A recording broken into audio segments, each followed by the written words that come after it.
It's time for a Big Blue Kickoff Live. Nobody can ever tell you that you couldn't do it, because you did. On Giants.com. You know what I saw? New York Giant Prime. And the Giants mobile app. 17-14 is the final. One touchdown, we are world champions. Believe it, and it will happen. Part of the Giants Podcast Network. Let's go out there like a bunch of crazy dogs. Have some fun. Welcome to Monday's edition of Big Blue Kickoff Live here on Giants.com as well as the mobile app. Lance Meadow, Jeff Feagles, Paul Dottino with you for the next 60 minutes as we are here to break down a Giants season opening victory over the Titans, 21-20 in Nashville. The first time they've won their season opener since 2016 in Dallas as Randy Bullock's 47-yard field goal attempt went wide left, and the Giants were able to hold on for the one-point victory. Multiple ways you can interact with us here on the program, 201-939-4513. That is option number one. Option two, hashtag Giants Chat. A reminder, you can find the archive of this show and our entire podcast network on the Giants mobile app, podcast platforms everywhere, and at Giants.com/podcast. So, guys, let's delve right into it. And clearly, to me, two things jump out. And, Jeff, you and I delved into a lot of this yesterday. It's the rushing attack, the ability to run the ball, especially in the second half. But I want to read a few numbers that I was breaking down while I was looking a little bit closer into things.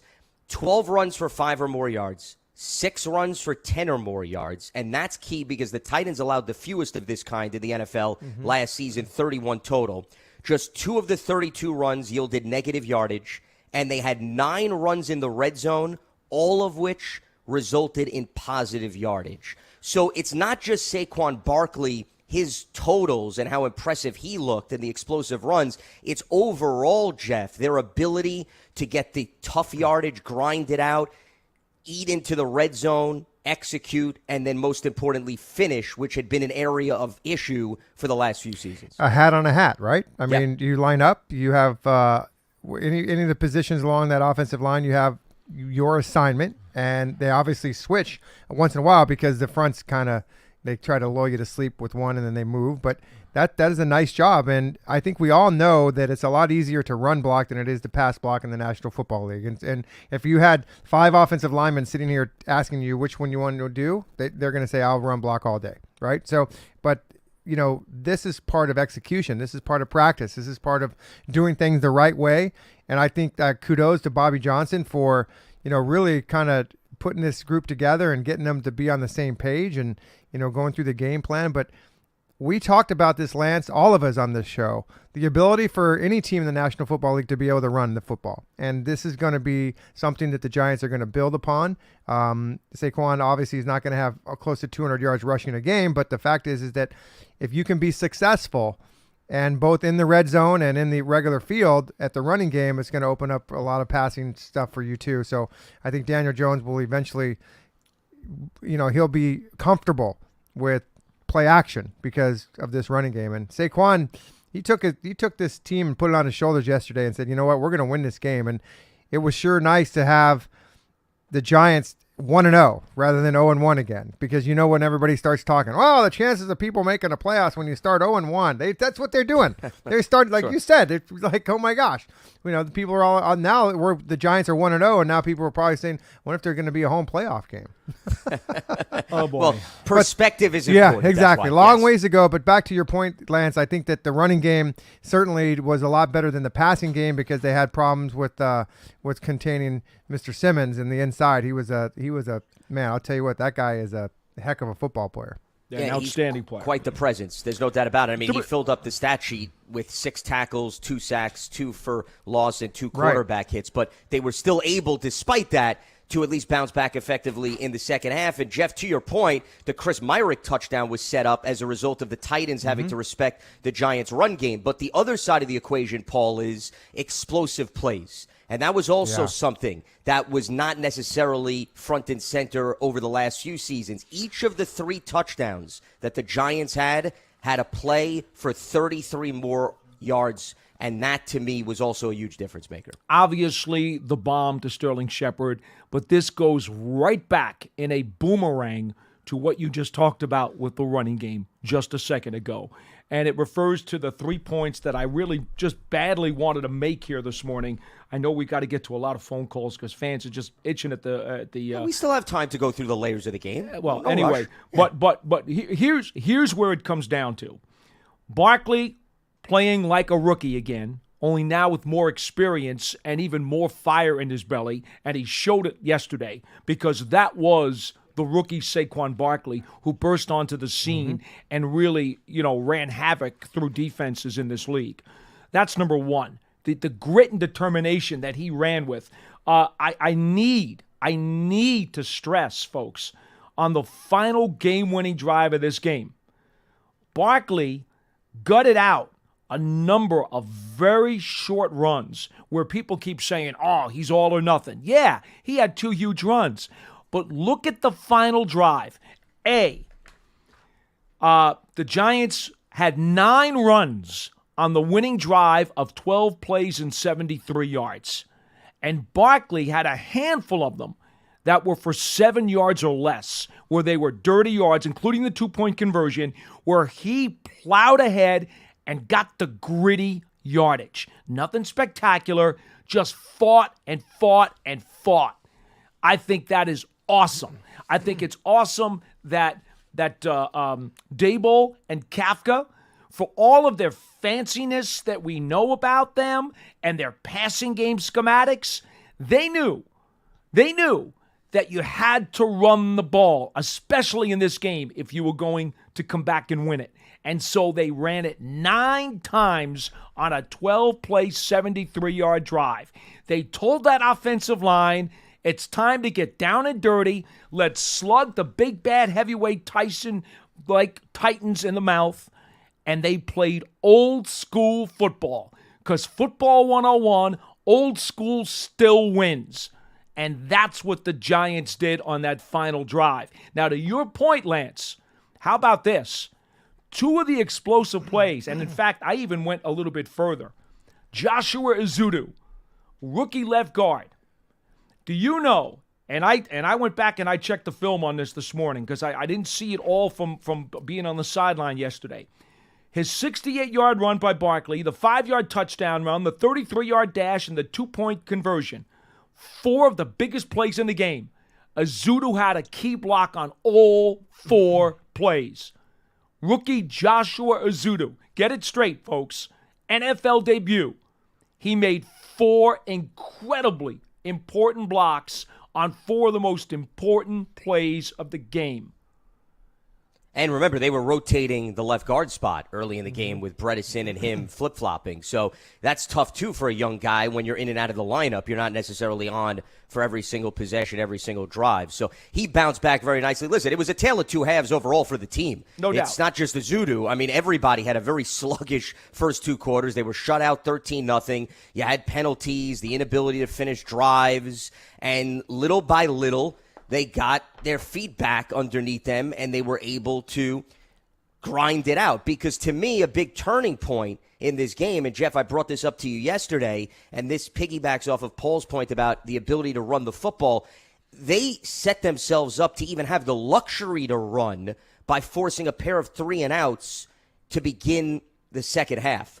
The Titans had the ball. It was huge. Yeah, they went 3-and-out, 7 yards, 2 minutes, 15 seconds. Then Barkley had the 68-yard run. They finished it with a touchdown. And then another 3-and-out, which was 3 plays, 8 yards for a minute 48. The point is, it could have got out of hand very quickly at 13-0. Tennessee opens the second half, a lengthy drive, milks clock. Even if they tack on a field goal, 16-0, time is ticking.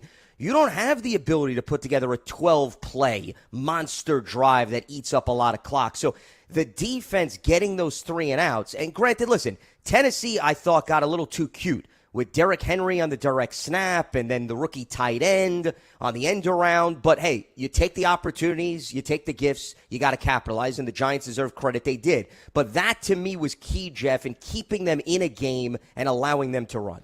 Well, I mean, listen, the defense stepped up, right? And we can all second-guess the calls, and I think they were horrible.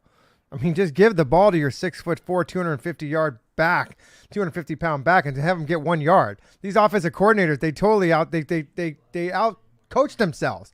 They were like, come on. What are you going to do? That? I mean, so that was to their advantage. Dable and his staff undressed Vrabel and his staff yesterday. Yeah, that's good. They did. And Lance and I talked about this, and I was mentioning it to him that my confidence in this staff, and this is not a knock on the other one. I'm just telling you that this staff, who I've gotten to know over the summer pretty well, and just trying to talk to a lot of, I have more faith in this staff doing the adjustments at halftime. And by the way, that's 12 minutes now.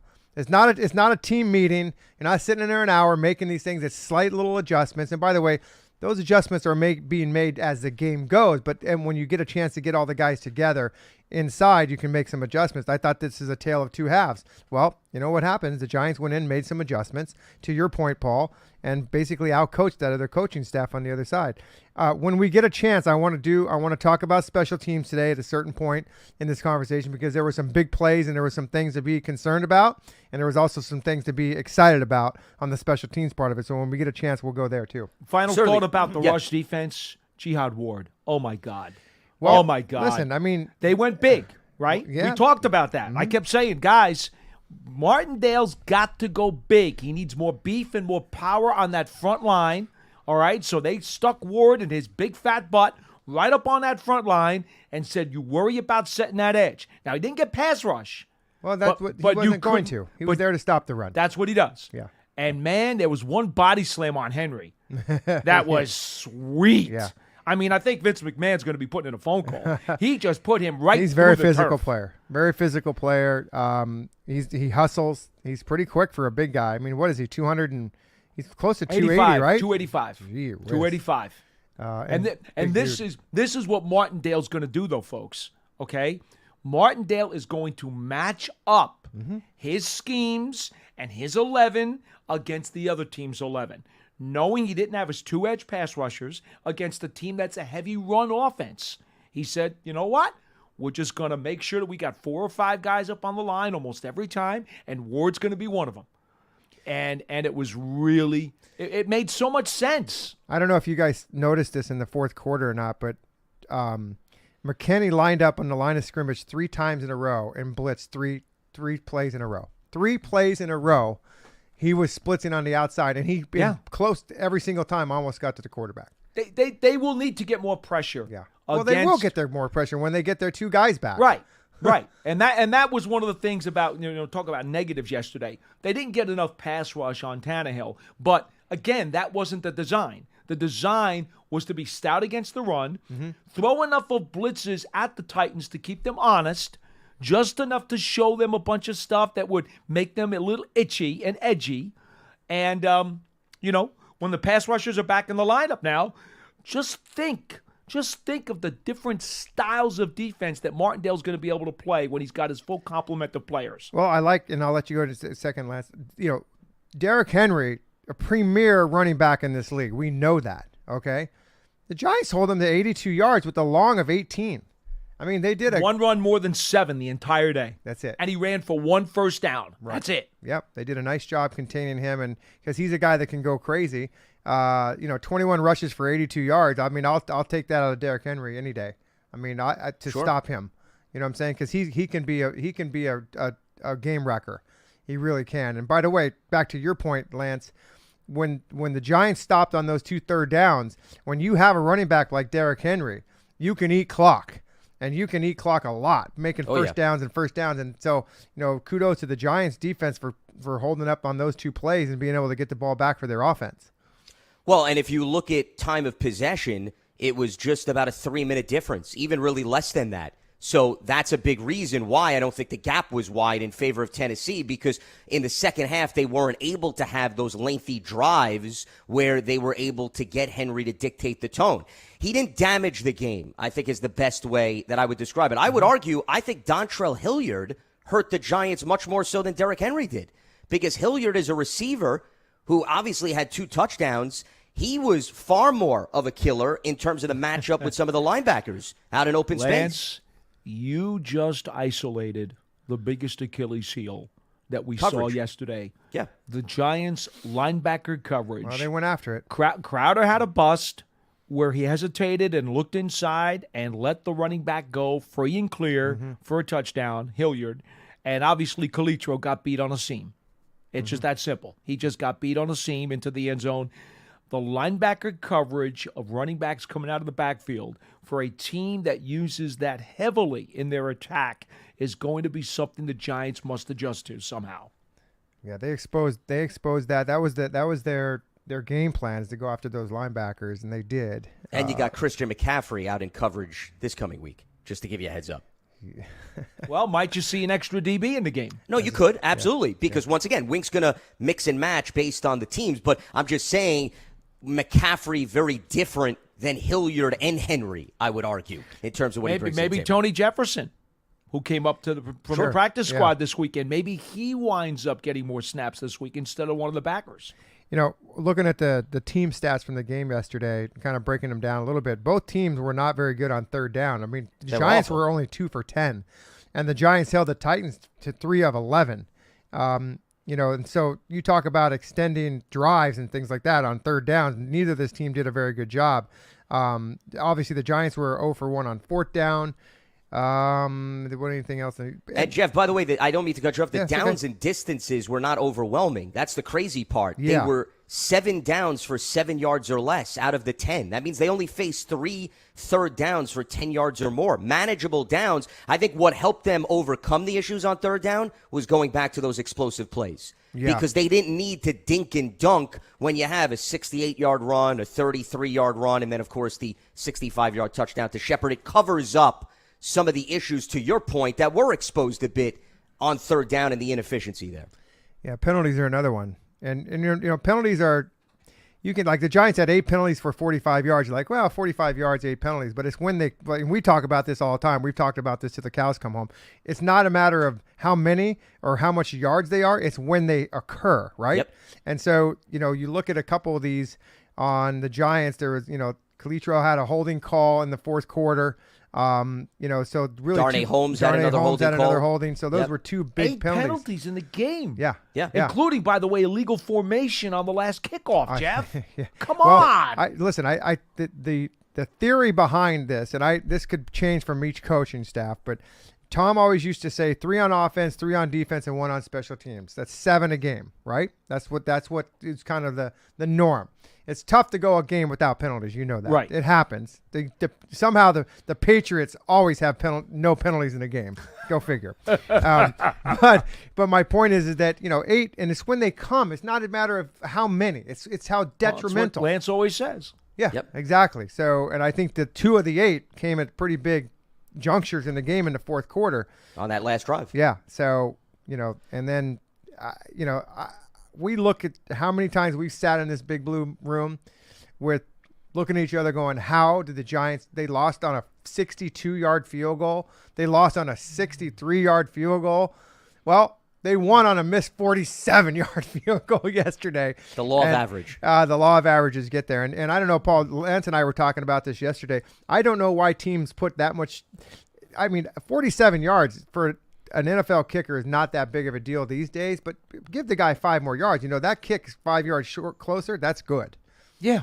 You know, but they took that little run to the right hash and get down, and they had a timeout left. They could have easily tried to get a little bit more yards there. I don't care that they didn't.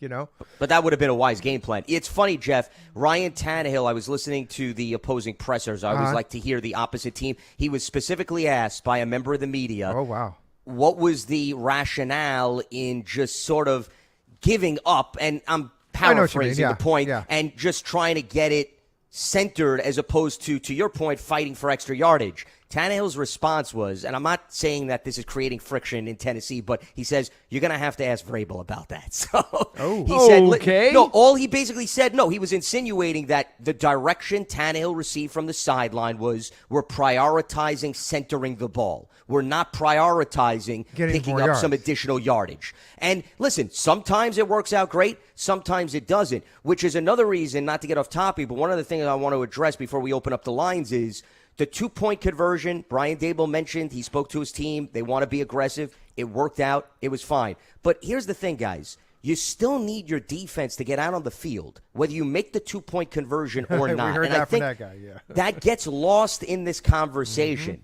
They still need to make stops because even if you're talking about the pros and cons of going to overtime, If Tennessee, even in a tie game, gets into field goal range like they did and Bullock connects, there is no overtime. The game is over. So we can't excuse the defense as part of this equation, regardless of the aggressive school of thought in going for two.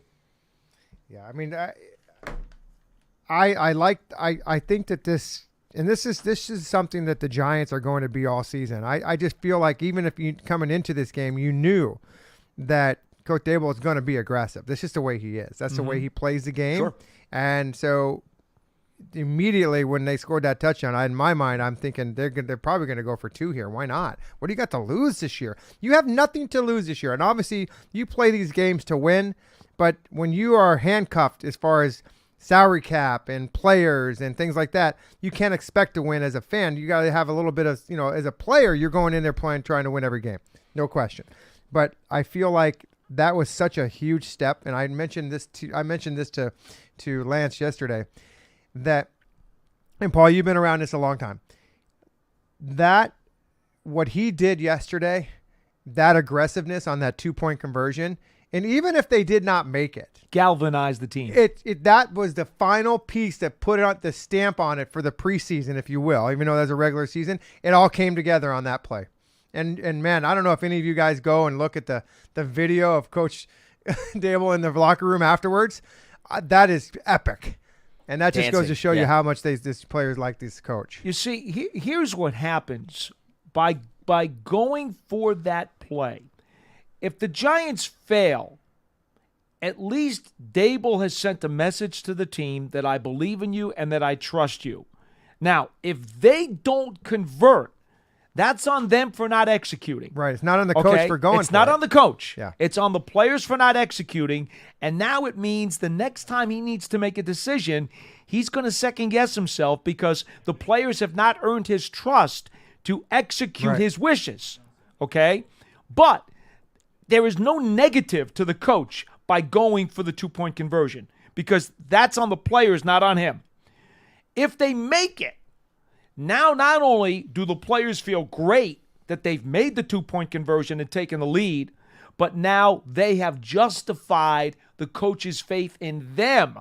So now not only do they know that he trusts them, it goes vice versa. They can trust him because it's working both ways. Yeah. It's working both ways. I also believe that the team trusts the play that they're going to run. They have that play. They've run that play. They have confidence that that play can work.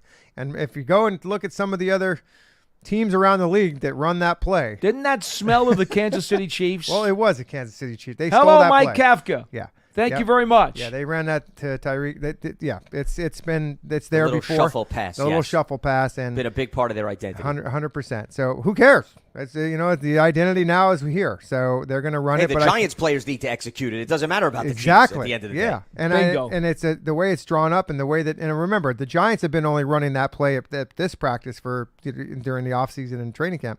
Mike Kafka has seen that play run hundreds of times. Yes, he right? has. So he understands the ins and outs of that play. And obviously they had enough confidence to run it. So Lance Meadow, Jeff Fiegels, Paul DeTito with you here. Monday's edition of Big Blue Kickoff Live, recapping the Week 1 win for the Giants over the Titans, 21-20. We're going to open up the phone lines. First, though, a few reminders. Giants season tickets are on sale now for the 2022 season. In addition to ticket savings, membership benefits include access to exclusive events, experiences, pre-sales, and more. You can lock in your seats starting at just $100. Call 888-NYG-1925, or you can visit Giants.com/tickets for more information. Also, don't miss your chance to experience a premier hospitality experience, watching Giants games and world-class concerts in 2022 as a Giants suite partner. Limited full-season locations are available, or you can place a deposit for individual games. Call 888-NYG-1925, or you can visit Giants.com/suites for more information. 201-939-4513. Scott is in New Mexico, and he joins us here on BBKL. What's happening, Scott? Hi, guys. How you doing today? Doing all right. Obviously a tremendous win for the Giants, but I agree with pretty much everything you said, but there's one thing that you didn't mention. And football is more than just a game of X's and O's. It's a game of emotion. And in regards to that 2-point conversion, he had to do it. And here's the reason why. If he misses, it makes no difference anyways, because more than likely they're going to lose. We said that, by the way. Right, you did. And then I don't think you can negate the fact that if he goes for the 2 points, makes it, and then they assume they go down the field and get the field goal range, it does put a little bit more pressure on the kicker, knowing if the kicker misses when the game is tied, nothing happens pretty much except you go into overtime. But if you know that your kick now depends on whether you win or lose, that does put some pressure on the kicker. And they're supposed to make it anyways, I realize, from 47 yards.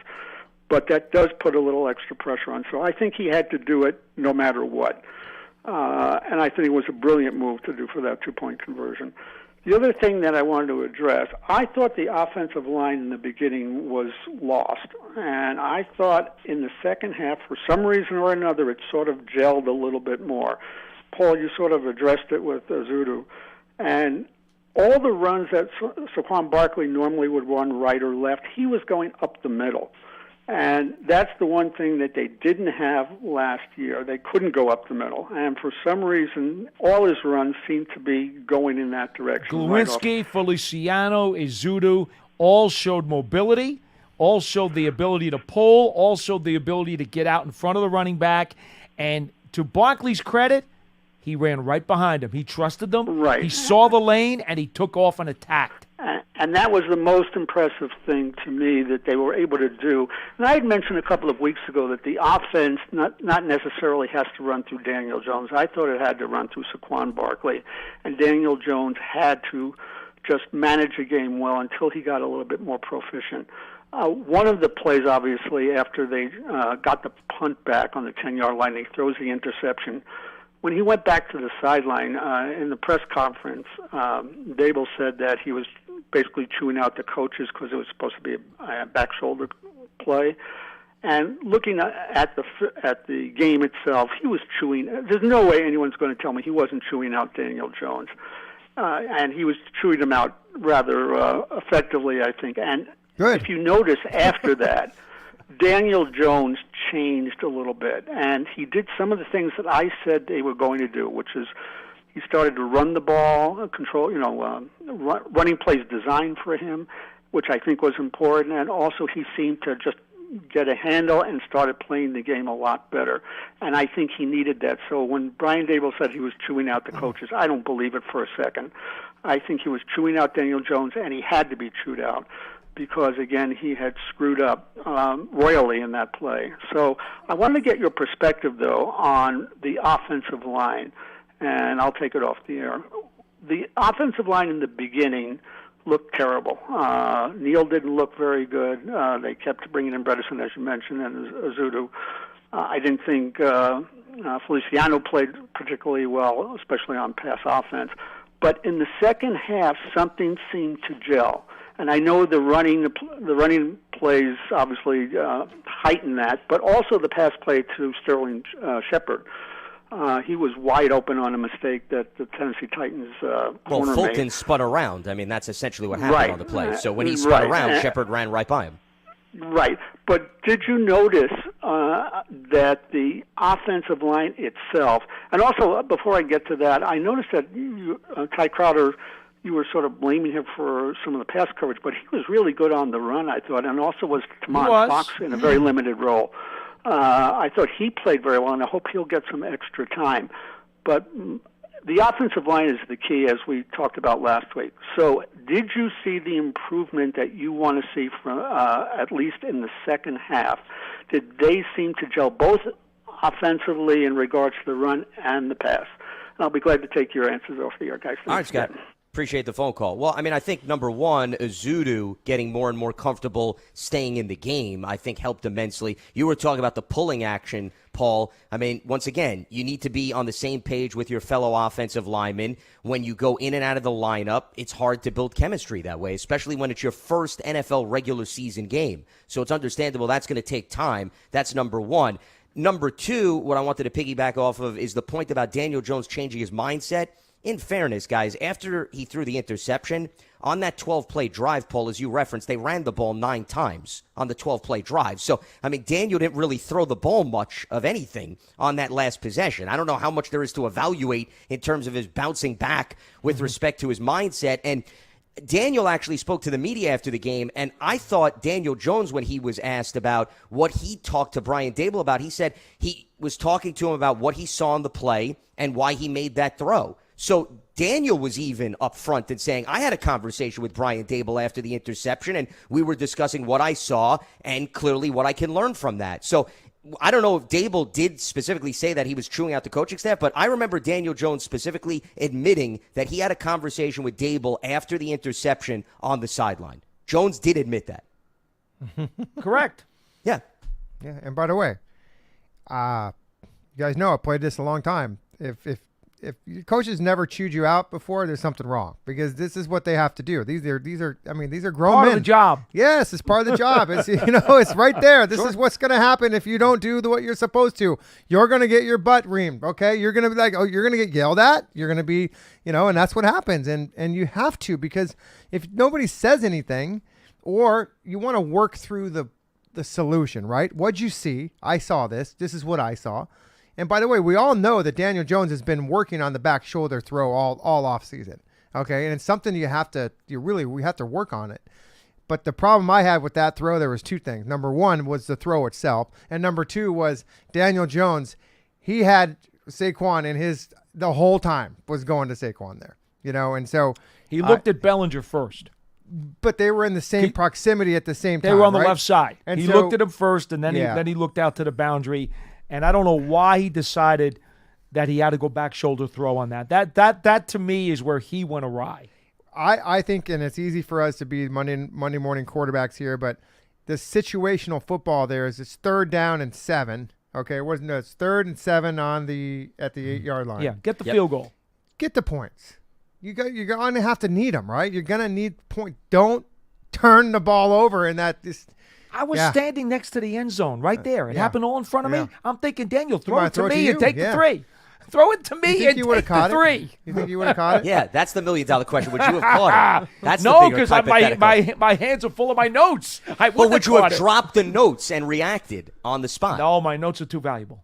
More valuable than the football? More valuable than the ball? Yeah, wow. I'm out of bounds. It's incomplete if I catch it. But it's still, we're judging you, though. We're judging the heck with you the game. We're judging your forget about the notes. coordination. We're going to talk about you not catching the football. It's not about the rule book here, Paul. Okay. It's about your reactionary skills on the sideline. What happens if you're running on the sideline, you're not paying attention, and somebody throws the ball in your direction? We want you to be alert under the circumstances. I appreciate your thoughts for my safety. Listen, before we move on here, can I just touch on special teams real quickly? Okay, because Richie James, we know he could return kicks, right? And that's why he was active and Slayton wasn't. That's right. And we talked about that on the pregame when inactives came out. Okay, and that's going to be that's going to be probably a reoccurring thing, not just because of the personnel and matchups and things like this. But the fact is that he had 2 17-yard returns. Okay, and for those people that don't know about punt returns, the goal is 2 things. Number 1, get a first down.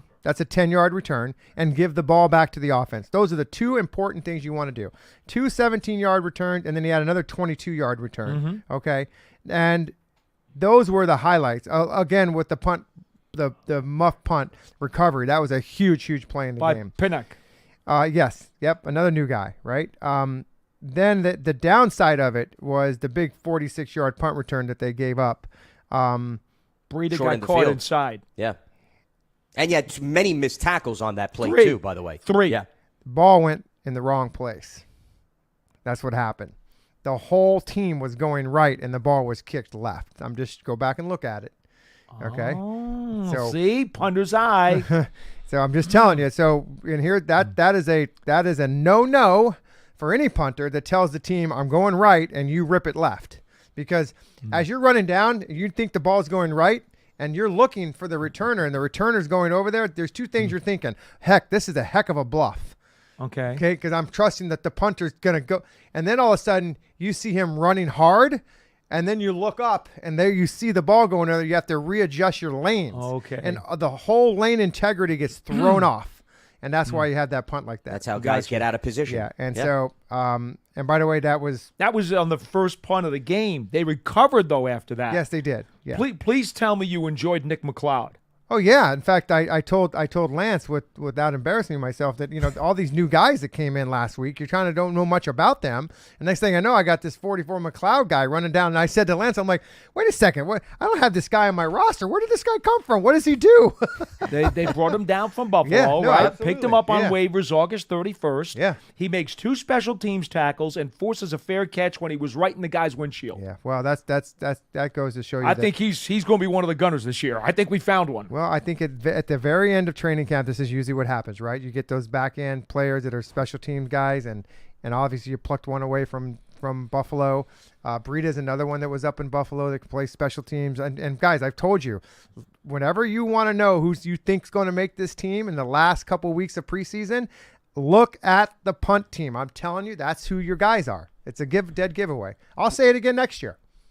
And if you're a late Except McLeod got here after the final preseason game. Yes, exactly. Lance, that wouldn't have worked. Well, no, but the late additions to the roster, to emphasize Jeff's point, if you're added to the roster this late, you better be able to contribute on special teams. That's what you're here because for. You're not going to be able to all of a sudden come in week 1 and do something of note on offense and defense. So it's no coincidence that McLeod and Pinnock, who both were late additions to the roster as they were finalizing the 53, play on special teams and make the most of those opportunities. And by that, the way, to me, is not talk a about making the most of your opportunities. Is it Pinnock? Is that how you say his name? Yes, Pinnock, correct.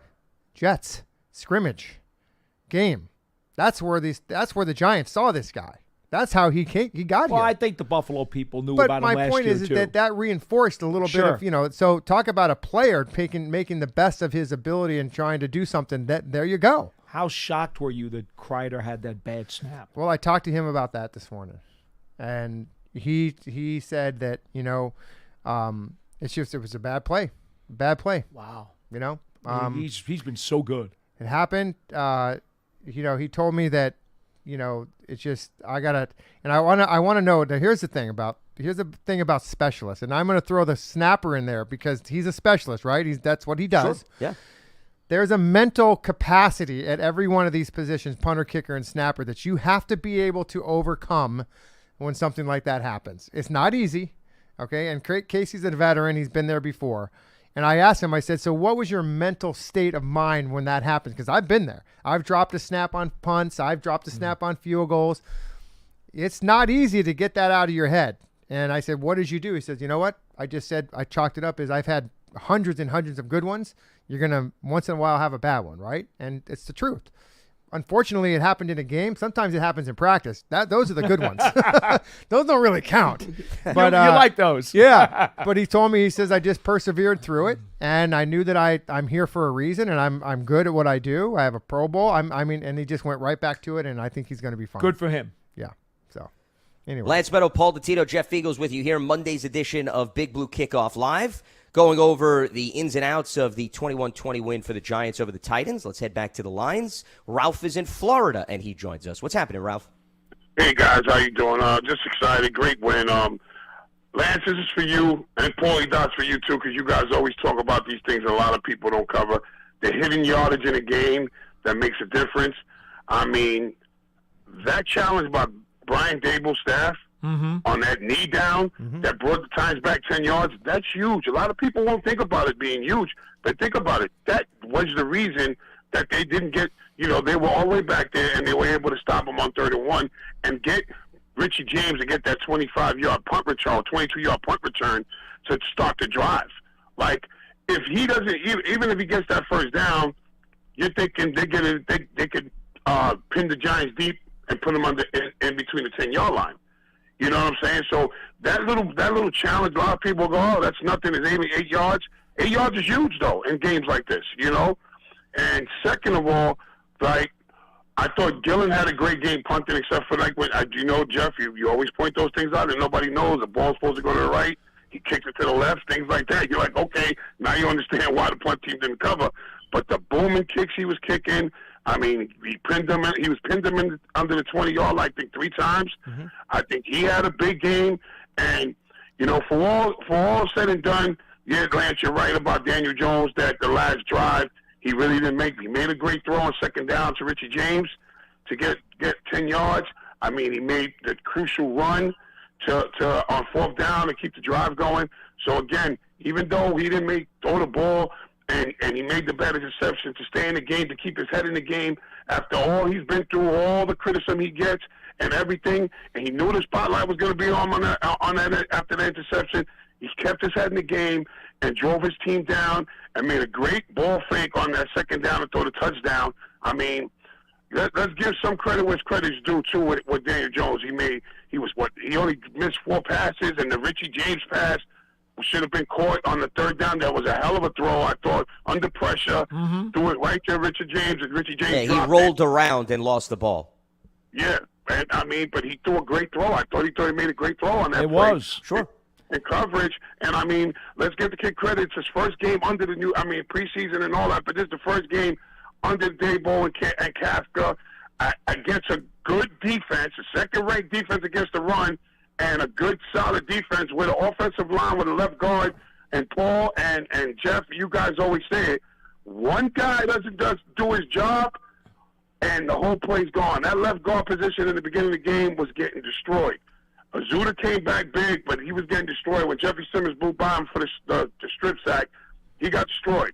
Everybody else did their job, and one person could kill the whole game. And I just thought that they came together as a team. The offensive line got better down the stretch. And, it's one game, and, of course, everybody's going to overreact. Let's see what we got in the next game. And if the next game the offensive line gets better, and then it gets more comfortable, and more receivers get involved like Kenny Galladay and Kadarius Toney. You never know. Again, this is football. Bounces got to go your way in football. You know that, and I know that. And it was great to see them come out on the victory finally, and not always, here we go again. We did what we did. We took the lead, and, yeah, we lost it at the end. And it was just a great game. I don't know what you guys think, but I just thought that was my feeling of the game yesterday. Well, and that was the big difference, and appreciate the phone call, Ralph, because in previous games, when things would start to all of a sudden get out of hand and unravel, you didn't really see this team be able to bounce back and have a second half like they did and overcome the penalties and some of the offensive line hiccups and the turnovers, but they found a way. So that certainly is a huge turning point in comparison to how we've seen games finish in previous years. In terms of big picture perspective, and, the caller worded it, hey, it's just one game. And yes, it is just one game. And it goes back to, Paul, what you brought up, Jeff, conversations we've had. Wink's going to have different schemes. Snap count's going to vary this season. And I'm glad the caller brought up Kadarius Toney if he gets more snaps. Well, Toney, he was brought up to Brian Daboll in the postgame presser, and Daboll said, listen, there were some packages Toney was a part of. We just didn't get to it in the game. So the point is, there's going to be games where Toney's going to play a lot more than he did yesterday. But then there's going to be other games where Richie James may be a focal point, like we saw a little bit yesterday. Expect it to fluctuate. And here's the other thing. Wan'Dale Robinson hurt his knee yesterday. Brian Daboll is going to speak to the media later today, but we don't know if he's going to be sidelined. Maybe now Toney goes into other packages because he's similar in skill set to Wan'Dale Robinson or Sterling Shepard. I just feel, guys, there's going to be a lot of movable parts this season. More of a reason why don't think what one game shows is automatically going to be an indication of what comes down the line. Look, next week, for all we know, Sills could be down and Slayton could be activated. Sure. Yeah. Or maybe Robinson can't make it and Slayton takes his spot. There are going to be so many scheme-specific, week-to-week plans that these coordinators are going to implement. And that's the beauty of not only their brilliance, but the beauty of this roster getting better, which allows them the flexibility to do that. Okay, let's not kid ourselves, Lance. I don't want to knock the previous couple of coaching staffs, but they were also hamstrung to some degree by the fact that the roster wasn't deep enough that they could even think about getting this fancy. Right? Come on, Jeff. You know what I'm talking about. Yeah. I mean, hey, there was times when we didn't even know who these guys were on the flip chart at points in time. Remember? We're looking also at so many changes yeah, we're like, to that, too. Where did this guy come from? And when did he get on the card? Did he just, Now, I just love the fact, though, that in game one of the season, with 4/5 of the offensive line rebuilt, they ran the ball 9 times on a game-winning drive of 12 plays and 73 yards. They put the ball in the hands of Barkley and those offensive linemen and said, go up against that heavyweight Titans defense and slug it to them. That just, to me, that just set a world of trust in those guys. And it wasn't always pretty. In fact, a bunch of the blocks weren't pretty. Technically, I bet you Bobby Johnson's destroying that film today and saying, you know what, technically we got a lot of stuff to clean up, certainly in the pass protection. But what do they all have, Jeff? They have power, size, and grit. And good. They have fight. I was talking to a scout today, independent NFL scout today. I said, did you see the game? He goes, yeah. I said, I got to talk to you about this offensive line. I mean, I'm bouncing off the walls. I'm so excited about what I saw yesterday because I know it wasn't perfect. I know it wasn't great, but look how effective they were, even though they're not even close to their potential.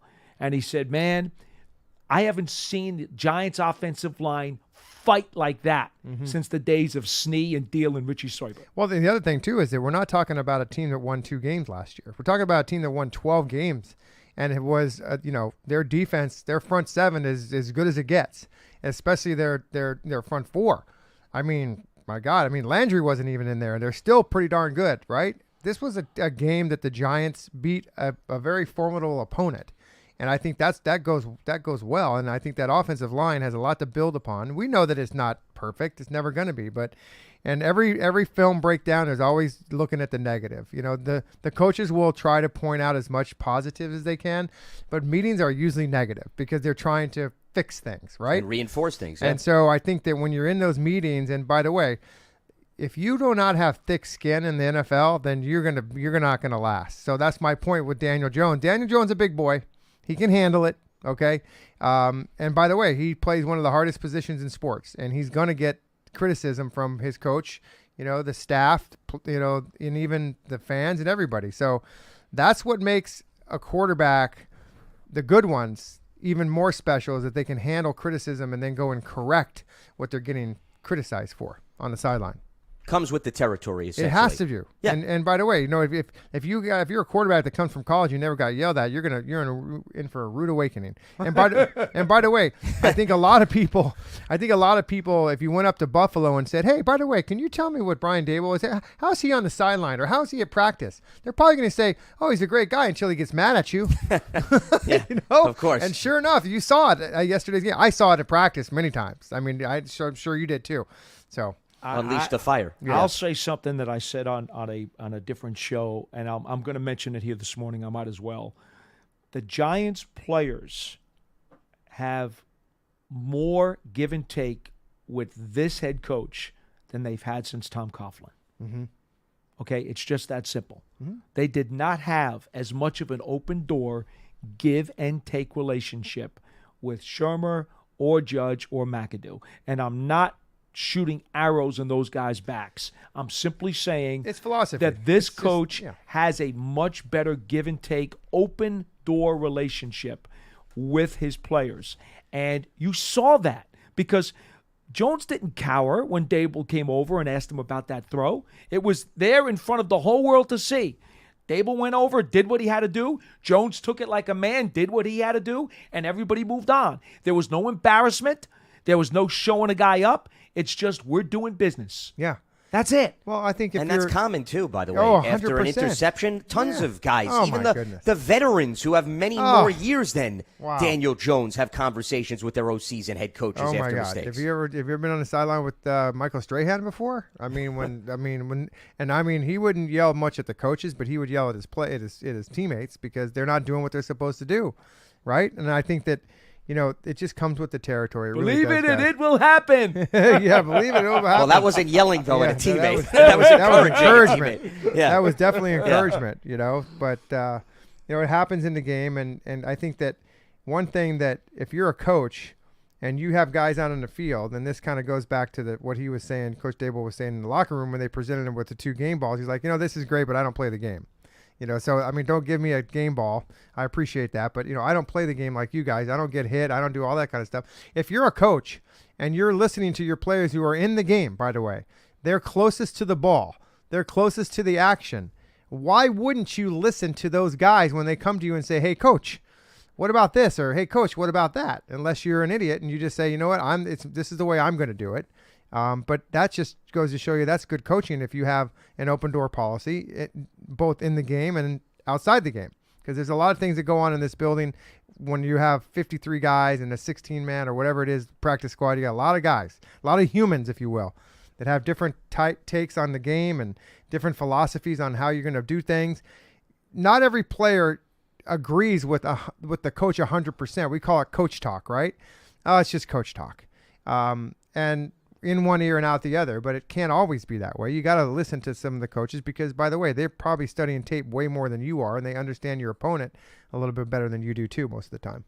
The other thing to me that stands out about Dable, and this is why every coach's different philosophy and how they go about their business, Dable is very forthcoming to Paul's point about the give and take with his players. He lets the media know about some of those conversations. There are other coaches that they have open door policies. They just don't reveal that to the world. Right. So I think what makes Dable different is he reveals it.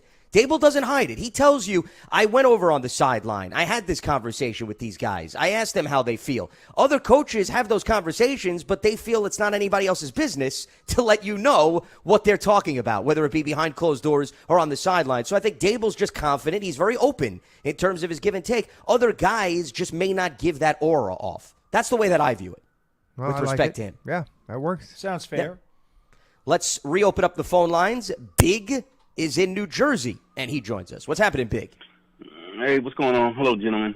Hi. I just got two questions, and I just take the answers off the air. I want to know what was the snap count at left guard, and how did the coverage units do on kick and punt return? Because it was pretty bad in the preseason. I think Bredesen had 7 series, and I think that Izudu might have had 5. That's just from my recollection looking at the final snap count. I published it this morning on my Twitter. I got it here. Bredesen played 32 snaps, and Izudu played 28. 53% to 47%. Correct. Yep. Do we have the numbers on who allowed pressures? Do we have? Do they show the numbers on who allowed pressures and sacks? No. Okay. No, and that's going to also be different in the eyes of the beholder. The I mean, analytics PFF does a lot about that, but clearly everyone can look at it and give you a different perspective too. In fairness to that.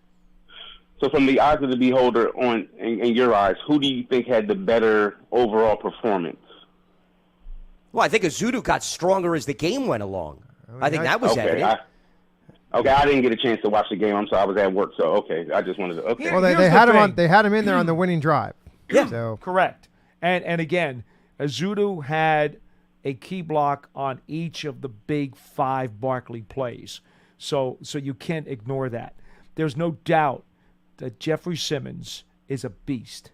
Okay. He's an animal. And especially in the first half, in pass protection, he took Izudu to school. Okay, that's just a fact. It's a fact. You know what sounded good though? You know what sounded good? You just said 5 Barkley big plays. That's what sounded good. That right there, you won me over right there. 5 Barkley big plays. Yeah, the most important Barkley runs of the game, and Izudu had a hand in all of them. And look, coming out of North Carolina, we all knew that he was a terrific athlete with size and power. He could move. And he would be a force in the run game. They knew that. That's why they took him in the 3rd round, where he was a bit raw, okay? And this is a fact. Was a bit raw in pass protection. And you know what? He's a rookie. You're going to have to live with a little of that. The more he plays, the better he'll get. But until he gets to be a polished player, there are going to be some lapses. And Jeffrey Simmons had one of those on the strip sack. It was brutal. But that's going to happen. He's a smart player. He played multiple positions at UNC. But like any other young player, technique sometimes doesn't necessarily run equivalent to your book smarts. So now he's learning. Jeffrey Simmons is a lot different than some of the big boys in the ACC, and you have to adjust your technique. But I think it's encouraging, and appreciate the phone call, Big, that he, once again, got more and more comfortable once he was inconsistently in the lineup. To me, that's important because when we talk about Izudu playing multiple positions in North Carolina, and in fairness, there were some games where they would move him from position to position. So I'm not saying that he hasn't been exposed to change over the course of a game, but I think that's a curveball for any player who's now in his first NFL game where you're now telling him he's in this drive, he's out this drive, he's in this drive. It's one thing for veterans to do that. It's another thing for a young guy. And then start to, build with Andrew Thomas and John Feliciano, who you also need to get used to. So I don't think it's stunning that it took him a little bit to then get his legs under him. But just because he got stronger over the course of this game, Carolina's going to create different challenges, Dallas the following week, and so forth. Sure. So he's going to have to ride that wave. To just correct myself, it was the 4 key Barkley runs. It was the 2 long ones, the touchdown, and the 2-point conversion. Those were the 4 plays where Rizzuto absolutely had a block on each one of them. To finish the thought, though, Lance, the reason that I believe early in the game especially they were swapping out Bredesen and Rizzuto, number one, they knew Rizzuto was having trouble early with Simmons, okay? And they did not want to let that kid go on the slide. So I think they were taking him out on a couple of series as they were flopping around. Let Bredesen get in there, get Joshua on the sideline, talk to him, calm down, catch your breath. We know what you did. Let's go over a couple of things here. Let Ben take the next series or two. Watch from the sideline. See what the veteran's trying to do. See how he's trying to hold up. Then you get your shot to go back in. All right? And I think that was their way of keeping Joshua in the game and not allowing him to get too down on some of his early failures. I really think it was, in this particular case, I think it was a smart strategic move because Bredesen, being a veteran, has a better chance to try to compete against a pass-rushing Simmons. Yep, but I think their whole intent was to, one of you guys go in there and win the job. I mean, and Rizzuto will win the job. By the way, he will win it. He will because he's a 3rd-round draft pick. He's gonna that is your left guard. Okay, it's just a matter of time when he gets in there. And by the way, when I heard last week that they were having tryouts, basically all these guys were playing left guard. I mean, Garcia was even in there until he got snapped. Right? I mean, he was at least competing in practice. Right. That tells me that none of them are ready to start yet and be the starter. And so full time. And to me, let's get in a game. And again, this goes on my whole theory of this whole year is all about evaluation and getting guys in the right spot. This was number one right here. Because I think the offensive line is an area where this team had to concentrate the most upon. Because, by the way, the offense has a lot of first-round draft picks on this team. The offense is put together way better than the defense at this juncture of this team, when you think about it. So the offensive line is the first one. And I just think it's like, hey, guys, listen, you two are going to go in there. I know you're the veteran, Bredesen, but I know you're the rookie who drafted you. Someone's coming out of this game going to be playing, and you're going to be a starter sooner or later. And that's where I think it is. But I also, remember, Jeffrey Simmons is no slouch. I think that he will beat up on a lot of even starters in this league anyway. Absolutely. 100%. I mean, that guy is look at the stat line on that dude. It's an education to play against a guy like that. And by the way, Lance and Jeff, you'll both feel better when I tell you this. Nick Gates is coming along real quickly. Good. And after that first month or so, don't be surprised if all of a sudden he starts getting cleared for practice. And, by the way, Shane Lemieux. Well, that's the other name. He's not on season-ending IR either. Sure. Yep. He'll be back at some point, probably mid-season or so. But, by the way, this is a good problem. You've got guys getting ready to come back at some point. It's a good problem to have because it's something that we haven't talked about for a long, long time is having some sort of depth on this offensive line. And competition, too. Yep. And to not necessarily feel as if a guy has a job locked up simply because there's nobody else that's going to push him. Now, I think the 2 bookends, I don't think anybody's really going to push those 2 guys. Those guys are locked in for a long time. At 340 pounds apiece, good luck. And also where they were drafted, too. I think gives them some security. Those guys are pretty much anchored over there. They're not moving. So, interesting. But I think that, the whole as well as Glowinski, in fairness, too, at right guard. Of course, yeah. Too. And again, he's earned the right. He's a starter because he's a veteran in this league, and he's proved that he can play at a level that, he's not an all-pro, and I don't think he's ever made a Pro Bowl, but the fact is he's one of those guys like a Richie Soybert who's very consistent. He's not going to get you in a lot of trouble. He's not going to be the greatest of the 5 that are there, but, he's a guy you can rely on. That's the big thing.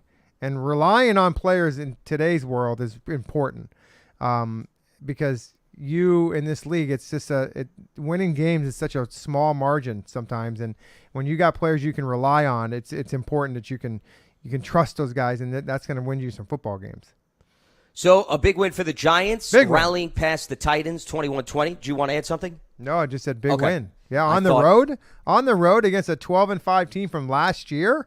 I mean, that's pretty darn big as far as I'm concerned. So, by the way, it just goes to show you real quick how wild Week 1 is in general in the National Football League. Yeah. There were several teams that blew double-digit leads. Tennessee was one of many. And it just goes to show you it's very hard to get a read on a team in week number 1. 4 teams. Indianapolis, 17-point deficit. New Orleans, 16-point deficit. Giants, 13. Chicago, 10. All overcame those. At least 10 points to win or tie in week number 1. Is this where I spend a half hour talking about September football again? Well, no, I wasn't opening that door. I was just giving an example of it. No, it's more about providing perspective. It's more about why and I not don't bet. overreacting to a win or a loss in week 1, no matter what side of the equation you're on. Overreaction Monday. We're on the same page. Correct. Yeah. That's the purpose of that statement and of that statistic. Well, the first month is really kind of like that, sure. right? I mean, it's a feeling out process for everybody in the league for the first month. And, if you go with that philosophy up there doing New England, they always talk about the first 4 weeks as basically the preseason, So got to see the first quarter of the season before right. I think you get a good read on teams. Agree. Brian Daboll will speak to the media later today, so stay locked to Giants.com for the latest. The 2 key guys to keep close tabs on, Wan'Dale Robinson left with a knee injury, and Nick McLeod, who we were talking about, a key special teamer, had a hamstring issue. So those are the 2 injuries coming out of week number 1. We'll be up and running again tomorrow at 12:30 p.m. Eastern. A reminder that Big Blue Kickoff Live, today's episode, is part of the Giants platforms everywhere and Giants.com/podcast. For Jeff Eagles and Paul Dottino, I'm Lance Meadow. We will speak to you on Tuesday right here on Big Blue Kickoff Live.